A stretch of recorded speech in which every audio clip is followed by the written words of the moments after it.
The Humanities as a story about a creative human life and a sacred death. For the past several years, we have been seeing something unusual. Bookstores are filled with books on the humanities, and lectures on the humanities are packed with people.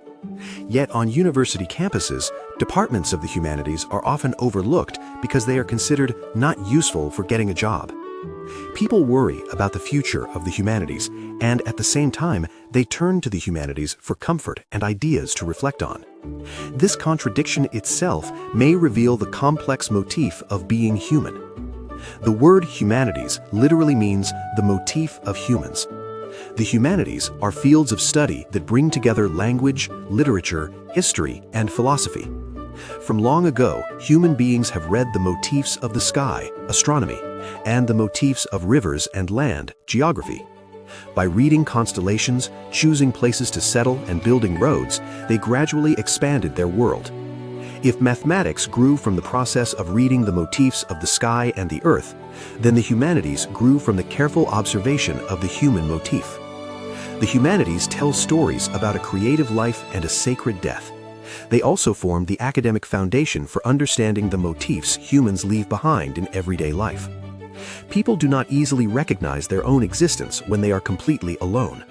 As they collide with others, lean on them, love them, and sometimes hate them, the question, "Who am I?" slowly begins to take shape. That is why the most important value in human relationships eventually comes down to a single word: love. Jesus emphasized love, the Buddha emphasized compassion, and Confucius emphasized benevolence. Through love between parents and children, husbands and wives, friends and neighbors, humanity has continued the seed of life. The love illuminated by the humanities shows us the ultimate purpose of our lives, and also reveals how easily people and societies fall apart when love disappears. Yet love too grows stronger through learning. To love someone well, we must first take an interest in that person. We also need to understand what kind of creative lives people before us lived, and how they accepted the end of their lives. Through stories found in literature, art, and biographies, the humanities place before us their joys and fears, their choices and regrets. Without properly learning these stories, we are bound to struggle to find happiness in our relationships with others. This is one of the great strengths of the humanities. The humanities also place great importance on history. Studying history is a way of learning both the wisdom and mistakes of those who came before us. By examining past choices and their outcomes, we understand where present problems began. When similar situations arise again, we gradually gain the ability to predict what kinds of results may follow. Just as we carefully identify variables one by one in a complicated equation, we discover repeating cause and effect relationships within history. Philosophy, which nurtures the power to think, is also essential. Philosophy asks questions such as, what is justice? What is love? How should we live? What is a good death? And does something called truth really exist? Some questions, like those in mathematics, can be solved clearly by setting up axioms and logic. However, most philosophical questions are not easily reduced to a single formula. Still, because these are questions no human can truly ignore, we continue to return to them again and again. When we learn what great thinkers thought about, how they lived, and how they faced their final moments, we too pause before questions we have long put off. In that moment, our perspective widens, allowing us to see the world from a higher level. Seeing the world from a higher level also helps us when we study mathematics.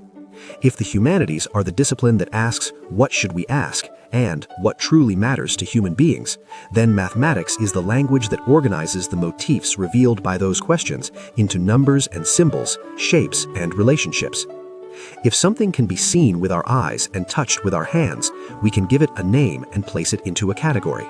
However, even living beings with clear forms maintain their shape according to invisible forces and laws. In nature, where creation and extinction occur at the same time, finding a stable pattern is never easy. To understand this complex world, experience alone is not enough. Only when we build humanistic knowledge through reading can we place side by side the motifs of nature revealed by mathematics and the motifs of life left behind by humans. If mathematics is the language that reads the motifs of nature, the humanities are the stories that trace the motif of humans. Mathematics gives us the power to see farther and calculate more precisely, while the humanities ask us where we should go and what we must not lose. What kind of life will we create? What kind of death will we prepare for? And how far will we take responsibility for one another's happiness? Before these ancient questions, the humanities still remain by our side.